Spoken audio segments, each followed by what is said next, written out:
الرجیم بسم اللہ الرحمن الرحیم الحمد للہ رب العالمین والصلاة والسلام علی اشرف الانبیاء والمرسلین حبیب الہ العالمین ابی القاسم محمد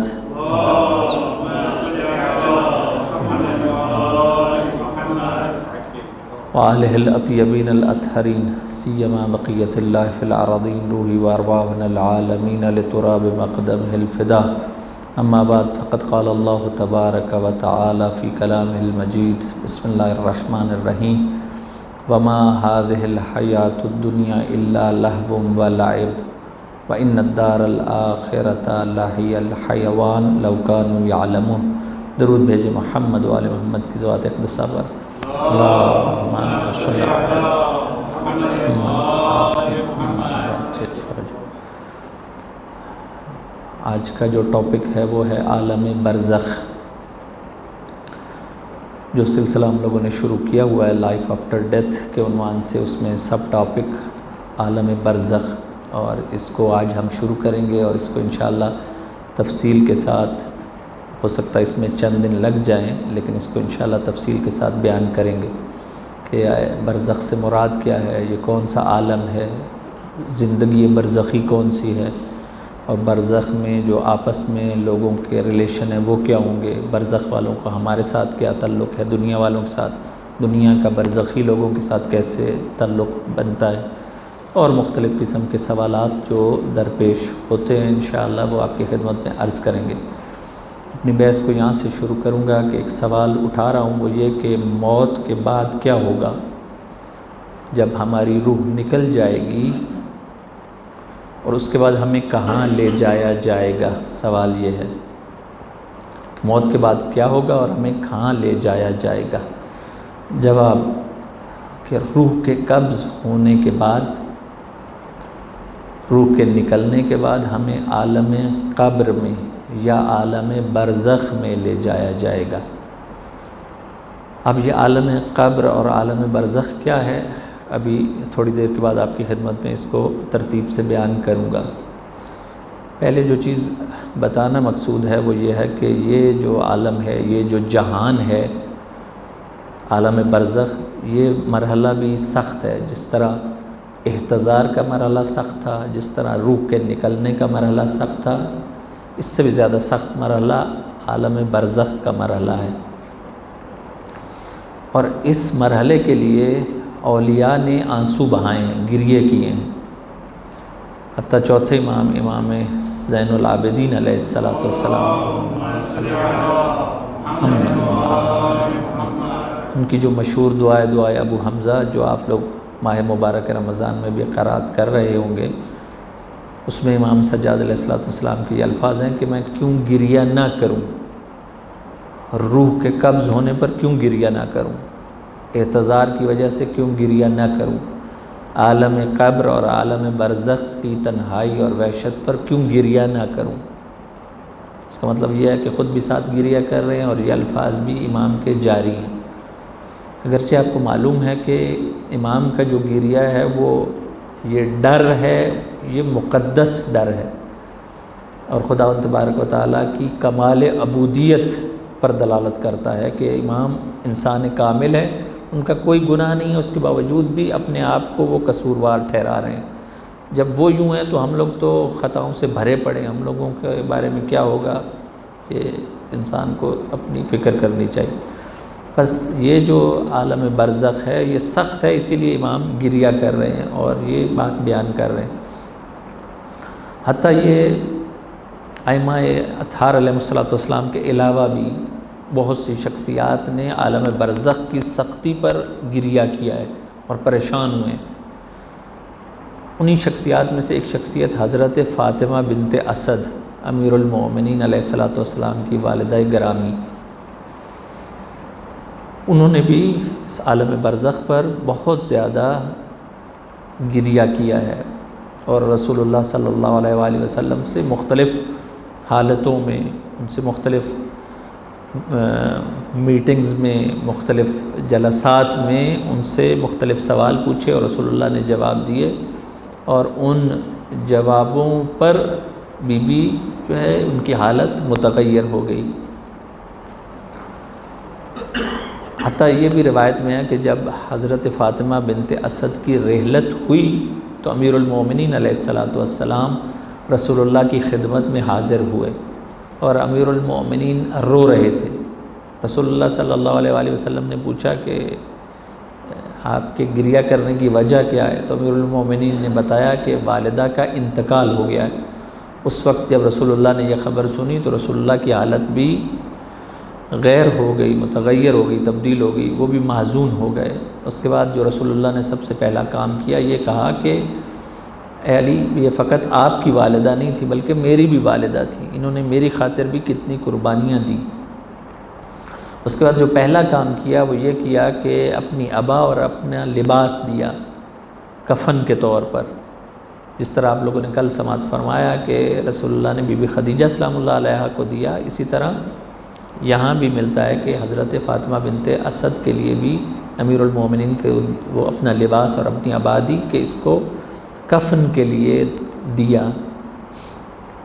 اور روایت یہ ہے کہ جب تشییع جنازہ ہوا بی بی فاطمہ بنت اسد کا تو امیر المومنین کے ساتھ ساتھ رسول اللہ بھی تشییع جنازہ میں شریک تھے، آہستہ آہستہ قدم اٹھا رہے تھے۔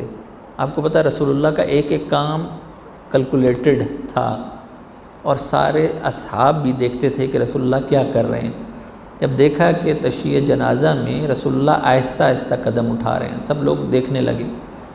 اس کے بعد رسول اللہ صلی اللہ علیہ وآلہ وسلم نے بی بی فاطمہ بنت اسد کی نماز جنازہ پڑھائی، یہ بھی سب دیکھ رہے تھے اور شریک تھے۔ اس میں 70 تکبیریں کہیں،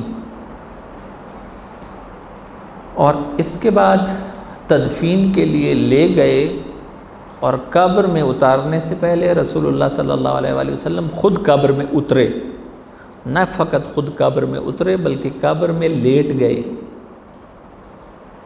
اس لیٹنے کے بعد دوبارہ اٹھے اور پھر بی بی فاطمہ بنت اسد سلام اللہ علیہا کو دفنایا، دفن کیا اور تلقین پڑھی۔ جب یہ سارا عمل انجام دے لیا، اس کے بعد جب مٹی ڈال لی اور قبر بن گئی، سارے لوگ رسول اللہ کو دیکھ رہے تھے۔ رسول اللہ نے اچانک یہ جملے کہنا شروع کیے کہ ابنوں کا ابنوں کا ابنوں کا لا جعفر ولا عقیل، ابنوں کا علی ابن ابی طالب۔ تو سارے حیران ہو گئے کہ یہ کیا رسول اللہ، یہ سارے جتنے کام تھے رسول اللہ نے جتنے کام بھی کیے اس پر سب کے ذہن میں سوال تھے کہ یہ کیا ہے۔ بس ایک ایک کر کے اب پوچھنا شروع کیا کہ یا رسول اللہ، یہ جو آپ نے اپنی ابا اور اپنا لباس دیا تھا یہ کس لیے؟ تو رسول اللہ نے پھر اس کی وضاحت فرمائی، کہا کہ یہ اس لیے کہ میں جب اپنی والدہ یعنی مراد یہ بی بی فاطمہ بنت اسد سے قیامت کی باتیں کرتا تھا ان کی زندگی میں، تو یہ بات میں نے جب بتائی بی بی کو کہ قیامت کے دن جب لوگ قبروں سے محشور ہوں گے تو عریاں ہوں گے، تو رسول اللہ فرماتے ہیں کہ جب یہ جملہ سنا بی بی فاطمہ بنت اسد نے تو پریشان ہوئی، تو میں نے اس لیے اپنی ابا اور اپنا لباس دیا کفن کے طور پر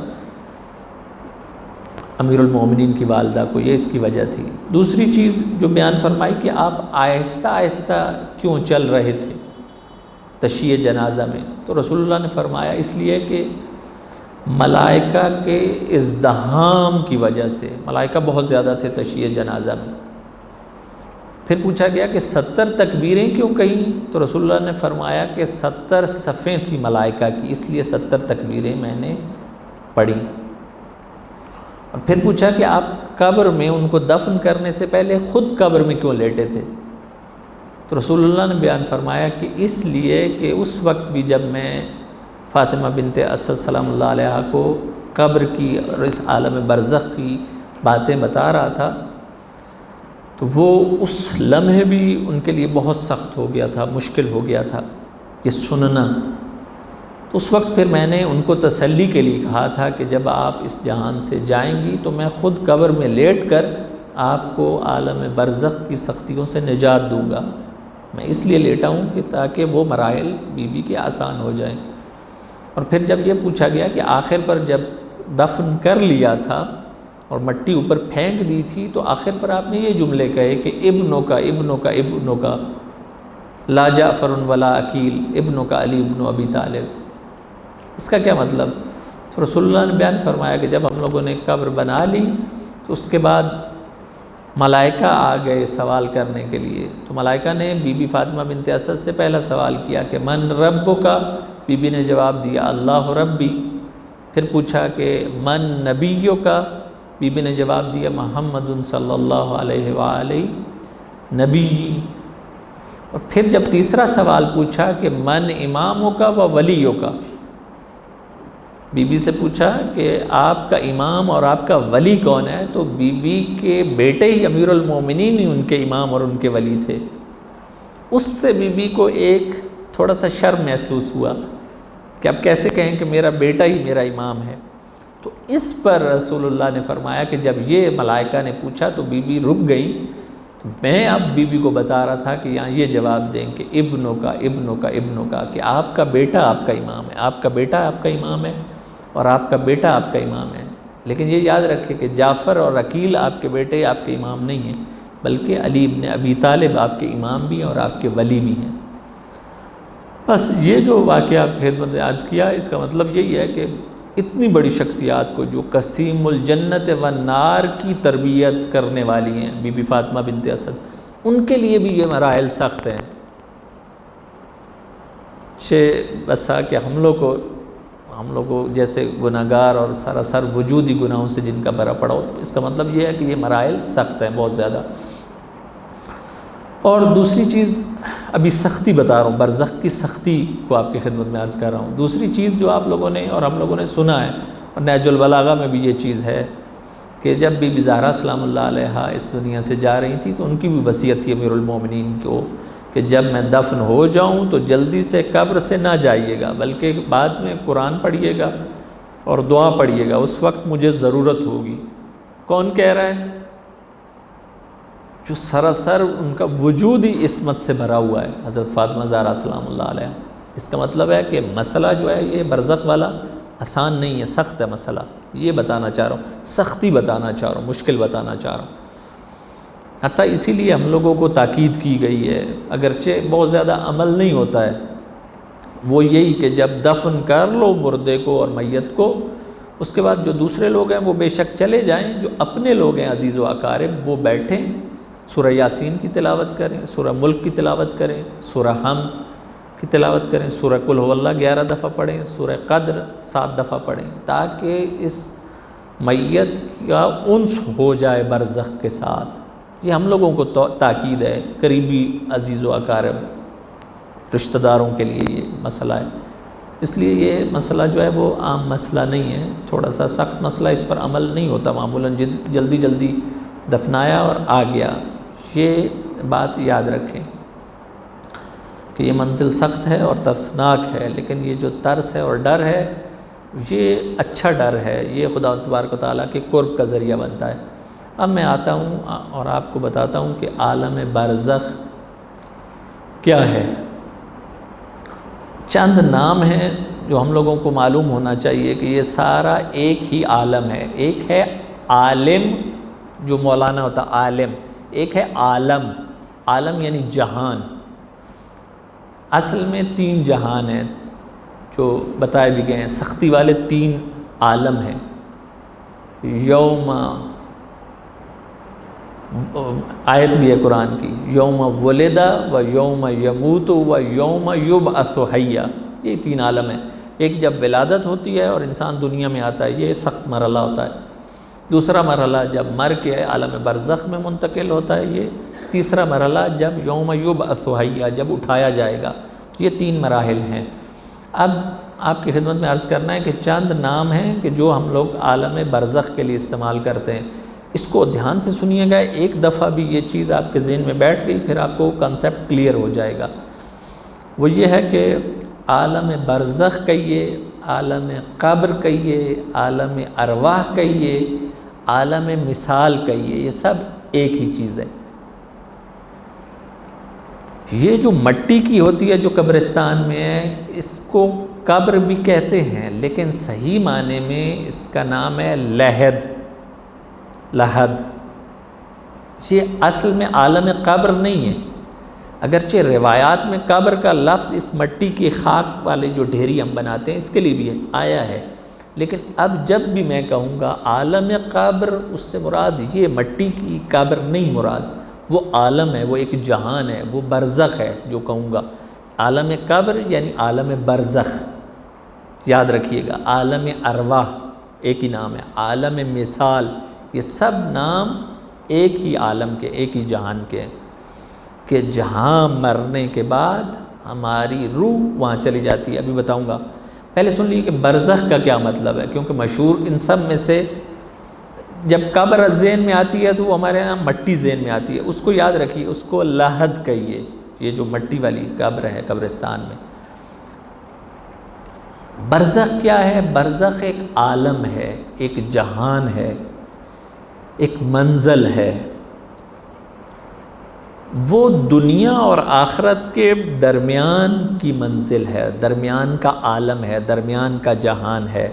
جس طرح دنیا کی زندگی ہے یا نہیں ہے، ہم سب لوگ گزار رہے ہیں، اس کے بعد برزخ میں بھی پوری زندگی ہے، برزخی زندگی اس کو کہتے ہیں، اس کو ہم ڈسکس کریں گے انشاءاللہ۔ اسی طرح آخرت اور قیامت کی بھی ایک پوری زندگی ہے، یہ یاد رکھیے۔ تھوڑا سا اس کو علمی طور پر بتاؤں تو آپ کو بات تھوڑی سمجھ میں بھی آئے گی، اور الحمدللہ پڑھے لکھے افراد تشریف فرما ہیں۔ یہ یاد رکھیے کہ یہ دنیا جس میں ہم لوگ ہیں، یہ دنیا کی زندگی ہے، یہ عالم مادہ بھی اس کو کہتے ہیں، میٹیریل ورلڈ ہے، یہ ساری چیزیں میٹیریل ہیں، مادی چیزیں سب، یہ ایک جہان ہے۔ دوسرا جہان وہی ہے کہ جہاں ہماری روح نے منتقل ہونا ہے، ٹرانسفر ہونا ہے، وہ عالم برزخ ہے، وہ عالم مادہ نہیں ہے، اس کو بولتے عالم مثال۔ مثال، مثال ہوتا ہے جیسا، کس جیسا؟ تھوڑا سا دنیا جیسا ہے، تھوڑا سا آخرت جیسا ہے، یہ یاد رکھنے کے لیے آپ کو سمجھا رہا ہوں۔ اور وہ عالم مثال ہے، یہ عالم مادہ ہے، وہ عالم مثال ہے۔ اور تیسری چیز جو آخرت ہوگی وہ عالم عقل ہے، اور عالم مجردات ہے، ٹوٹل مجردات ہیں۔ یہ بھی لفظ تھوڑے سے سخت ہیں، فقط ان کو یاد رکھ لیجئے، انشاءاللہ پھر کبھی تھوڑا سا اس کو کھولوں گا، ابھی اتنا ہی کافی ہے۔ اب آپ فوراً آپ کے ذہن میں آ گیا کہ یہ جب ہماری روح نکل جاتی ہے تو یہ جو ہمارا میٹیریل جسم ہے، مادی جسم ہے، اس کو کہاں ڈال دیتے ہیں؟ لحد میں، ٹھیک، جسے ہم سب قبر کہتے ہیں، اس میں ڈال دیتے ہیں۔ اس کے بعد کیا چیز رہ جاتی ہے؟ ہماری روح، ٹھیک۔ اب یہ چیز بھی شاید نہ سنی ہوئی ہو بعض نے، یا شاید اکثر نے یہ چیز نہ سنی ہوئی ہو۔ ہماری روح کے دو جسم ہوتے ہیں، دو بدن ہوتے ہیں، دو بدن کو وہ کور کر رہی ہوتی ہے، ایک اس جسم اور اس بدن کو کور کر رہی ہوتی ہے، یہ تو چلا گیا لحد میں۔ اس کے ساتھ ایک اور بھی جسم اور بدن ہے، اس کو کہتے ہیں بدن مثالی یا جسم مثالی۔ ابھی بتاتا ہوں۔ روح مرنے کے بعد جب ہم مر جاتے ہیں اور ہمارا یہ میٹیریل جسم جب لحد میں چلا جاتا ہے تو روح پھر اس بدن کے ساتھ برزخ میں چلی جاتی ہے۔ بات تھوڑی سی سخت محسوس ہو رہی ہے بعض لوگوں کے چہروں سے، آہستہ آہستہ انشاءاللہ سمجھ میں آ جائے گی۔ تھوڑا سا اور کھولتا ہوں اس بات کو کہ یہ جو آپ لوگوں میں سے اکثر نے پہلی دفعہ ہو سکتا ہے نام سنا، عالم مثال میں کہہ رہا ہوں بار بار، عالم مثال کہیے یا بدن مثالی کہیے یا عالم برزخ کہیے، یہ سب اس عالم کی بات ہے جہاں ہماری روح گئی ہے۔ اب وہ کہاں ہے وہ میں انشاءاللہ بعد میں آپ کو بتاتا ہوں۔ آیا کو کوئی اور جگہ ہے جیسے یہ دنیا ہے، کہکشاؤں میں ہے، کس جگہ ہے، آسمانوں میں، زمینوں میں، کس جگہ ہے، انشاءاللہ اس کو بعد میں ڈسکس کرتے ہیں۔ ابھی تک جو آپ کو چیز سمجھ میں آئی ہے وہ یہ ہے کہ ہر روح کے دو جسم ہیں، دو بدن ہیں، ایک یہ والا بدن اور ایک مثالی بدن، برزخی بدن۔ اب روح جب اس بدن سے نکل جاتی ہے اور اس کو دفن کر دیتے ہیں تو وہ مثالی بدن کے ساتھ عالم برزخ میں چلی جاتی ہے۔ اب تھوڑا سا بتانے لگا ہوں کہ مثالی بدن یہ کیا ہوتا ہے۔ اس کو سمجھنے کے لیے آسان الفاظ میں بتاؤں تو وہ یہ ہے کہ مثالی بدن جو ہے اس کی بھی سیم شکل وہی ہوتی ہے، اس کی بھی آنکھیں ہوں گی، اس کے بھی کان ہوں گے، وہ بھی لذت، ساری لذتیں، کھانے پینے، یہ سب چیزیں ہوں گی اس بدن کی بھی، لیکن وہ بدن لطیف ہے، بہت لطیف ہے۔ جیسے ہوا، آپ لوگوں میں سے کسی کو ہوا نظر آتی ہے؟ نہیں نظر آتی۔ ہوا کا جسم ہے یعنی بدن ہے یا نہیں ہے، لیکن نظر نہیں آتا کسی کو، اتنا لطیف ہے، اتنا سافٹ ہے اور ڈیلیکیٹ ہے، سمجھے آپ لوگ؟ اسی طرح جو بدن مثالی ہے وہ بھی بدن، اس کی بھی آنکھ ہے، لیکن اس کی آنکھ کو اگر میری آنکھ خراب ہوگی فوراً کیا اینک لگا لوں گا، وہاں اینک نہیں لگانی پڑتی اس آنکھ کو درد نہیں ہوتا عالم مثالی والی بدن کی آنکھ کو، وہاں بھی ٹیسٹ آئے گا، لذت آئے گی، لیکن ایسی لذت نہیں ہے جو ہمیں جسمانی لذت ملتی ہے وہ بھی لذت۔ کیونکہ ایک طرف سے وہ دنیا سے ریلیٹ ہے وہ عالم جو برزخ کا عالم ہے، اور ایک طرف سے وہ قیامت سے ریلیٹ ہے، یعنی آدھی اس میں مادی چیز ہے یوں سمجھانے کے لیے کہوں، اور آدھی اس میں سے روحانیت ہے، وہ مجردات ہیں ساری چیزیں، یہ یاد رکھیے۔ اگر دو جملوں میں کہوں تو شاید زیادہ بات سمجھ میں آئے۔ آپ لوگوں میں سے اکثر لوگ، اگر آپ سے سوال کروں کہ آپ لوگ خواب دیکھتے ہیں یا نہیں، آپ سب کہیں گے کہ خواب آتے ہیں۔ اب مجھے بتائیے کہ ہو سکتا ہے کہ آپ کے والد جو اس دنیا سے گزر گئے ہوں اور ان کا یہ والا جسم لحد میں پڑا ہوگا، لیکن وہ آپ کو رات کو خواب میں آتے ہیں۔ اگر میں آپ سے پوچھوں کہ وہ جو خواب میں آئے تھے اور آپ کے پاس بیٹھے تھے، آپ کو دعائیں دے رہے تھے، وہ کون سا ان کا جسم ہے؟ اس کو ہاتھ لگایا جا سکتا ہے؟ آپ کہیں گے نہیں، وہ تو میں نے خواب میں دیکھا تھا۔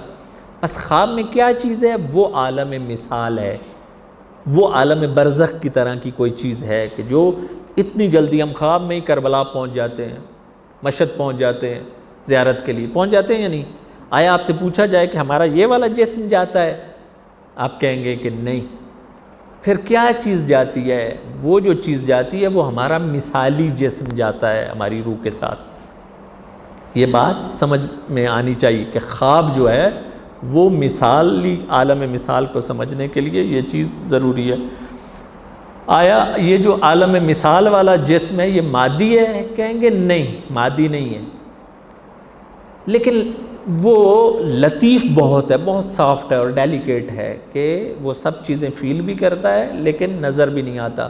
کیسے؟ دیکھیے، یہ دیوار سے پاس ہو جاتی ہے چیز، فلموں میں بھی آپ لوگوں نے ایسا دیکھا ہوگا بعض اوقات، یہ ایک دیوار سے ایک سائڈ سے گئی، دوسری سائڈ سے نکل گئی، وہ کیا ہوتا ہے؟ وہ مادی جسم ہوتا ہے؟ نہیں، وہ مجرد کی ایک مثال، اس کو کہتے ہیں عالم مثال کی ایک شکل ہے۔ بس ایک بات یاد رکھیے۔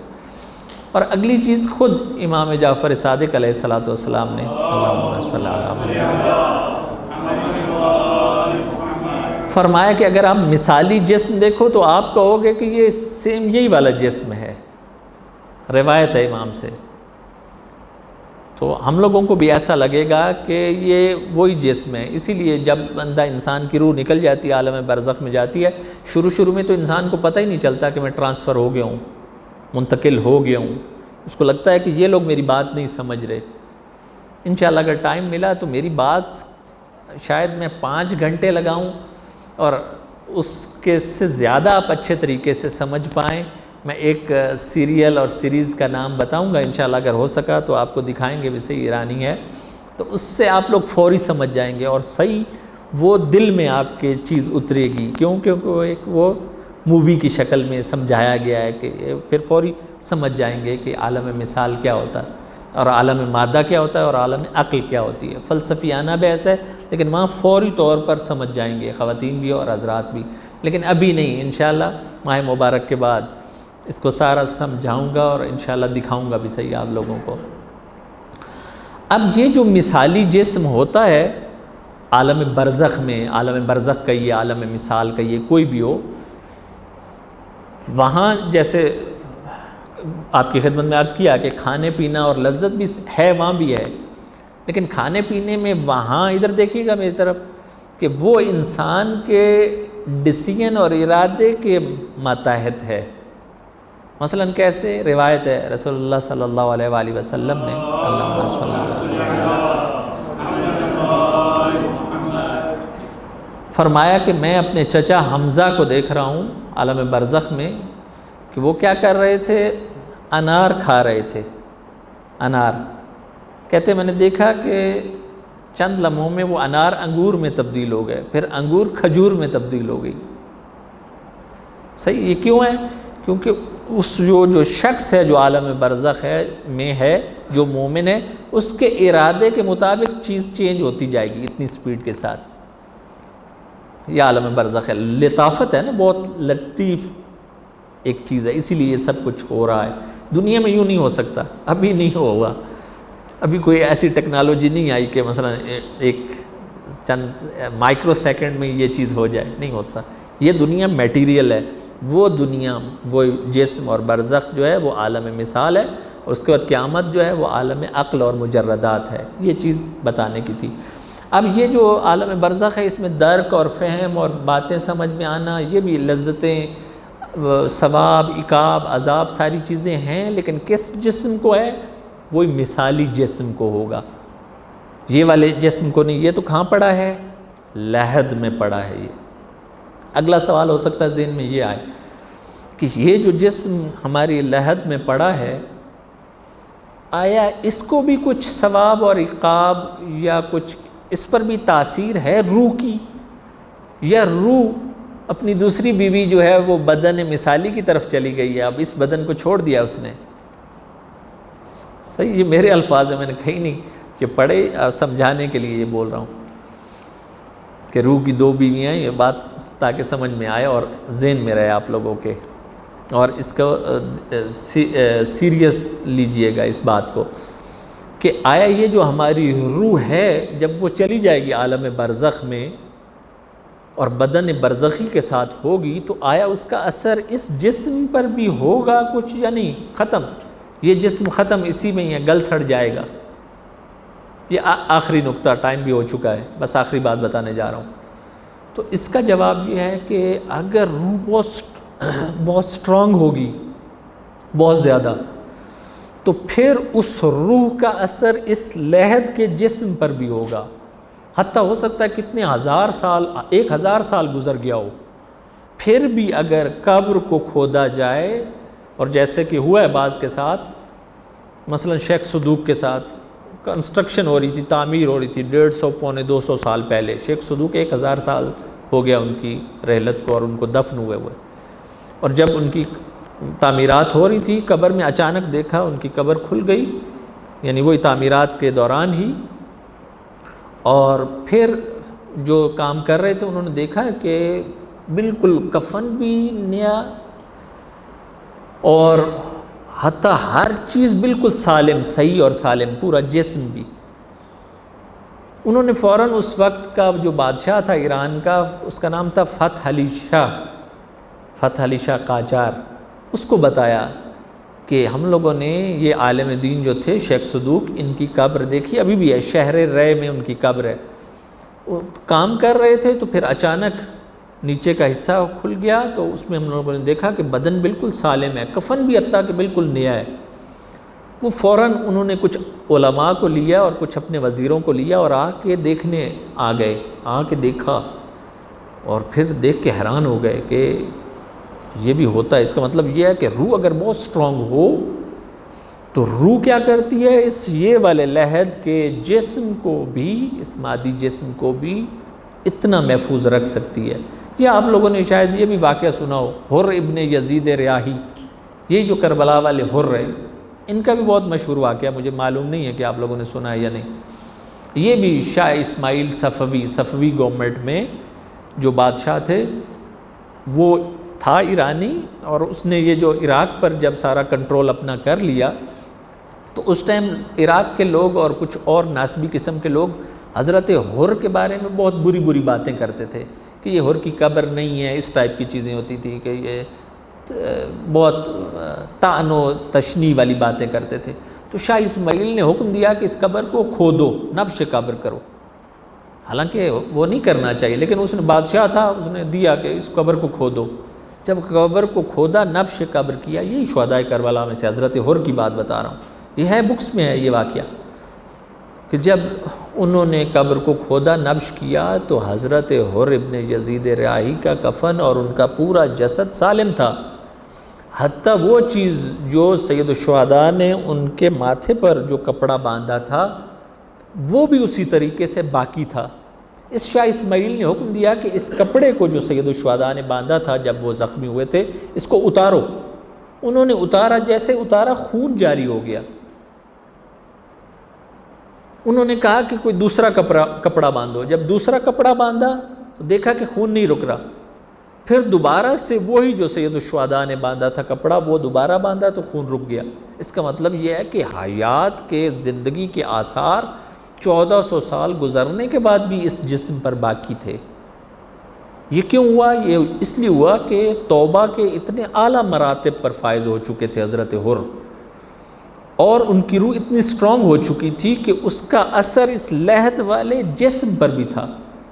یہ بھی ہو سکتا ہے، ہوتا ہے، جو دو واقعہ آپ کی خدمت میں عرض کیے، بالکل برعکس اس کے برعکس بھی ایسا ہی ہوتا ہے کہ اگر روح بہت خبیث ہو، بہت نجس ہو، جیسے یزید ملعون کی، اس کے بارے میں بھی یہ واقعہ تاریخ میں ملتا ہے کہ جب بنی عباس آ گئے، بنی امیہ کی حکومت ختم کر دی، انہوں نے بھی قبریں کھودی بنی عباس نے، اور اس یزید ملعون کی بھی قبر کو کھودا کہ دیکھیں اس کے ساتھ کیا ہوا ہے۔ جب دیکھا تو پتہ چلا کہ ایک وہی آتش اور آگ کا ایک لائن سی بنی ہوئی، اس کے علاوہ کوئی چیز باقی نہیں ہے۔ اس کا مطلب یہ ہے کہ یہ اگر روح بہت سٹرونگ ہو پازیٹیو سائڈ پر، تب بھی اس کا اثر ہو سکتا ہے کس پر؟ لحد والے جسم پر اور میت پر اور لاش پر۔ اور اگر خباثت میں بھی انتہا پر ہوگی تو عذاب بھی اس جسم کو انتہا کا مل سکتا ہے۔ اور آپ کی خدمت میں یہ عرض کیا، خداوند تبارک و تعالیٰ سے دعا ہے کہ خداوند تبارک و تعالیٰ ہمیں ان تمام برزخی مراحل کو اور برزخی زندگی کی جزیات کو سمجھنے کی توفیق عطا فرمائے۔ اللہم صلی علی محمد و آل محمد، اللہم صلی علی محمد و آل محمد، اللہم صلی علی محمد و آل محمد، یا محمود بحق محمد، یا علی بحق علی، یا فاتر بحق فاطمہ، یا محسن بحق الحسن، یا قدیم الاحسان بحق حسین علیہ السلام، وبتسعۃ المعصومین من ذریۃ الحسین علیہ السلام۔ پروردگار ہماری اس قلیل سی عبادت کو اپنی بارگاہ میں قبول و مقبول فرما، ہم سب کے گناہان صغیرہ و کبیرہ معاف فرما، ہمارے والدین اور ہمارے اساتذہ کے گناہان صغیرہ و کبیرہ معاف فرما، ہم سب کے گھروں پر اپنی رحمتیں اور برکتیں نازل فرما، ہم سب کے گھروں سے آفات و بلیات و امراض کو دور فرما۔ پروردگارہ تجھے امام عصر کا واسطہ اس موذی مرض سے ہم تمام انسانوں کو نجات عطا فرما، وہ افراد جو مریض ہیں انہیں شفائے کاملہ و عاجلہ عطا فرما۔ پروردگارہ ہماری جماعت کے لوگوں کو، بقیہ افراد کو اس موذی مرض سے بچنے کی توفیق عطا فرما۔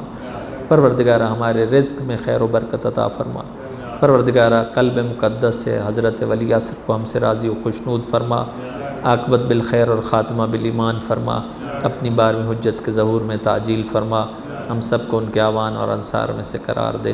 فصلی اللہ علی سیدنا محمد وعلی وفاطمۃ والحسن والحسین وبتسعۃ المعصومین من ذریۃ الحسین علیہ السلام۔ اللہم صلی علی محمد وآل محمد۔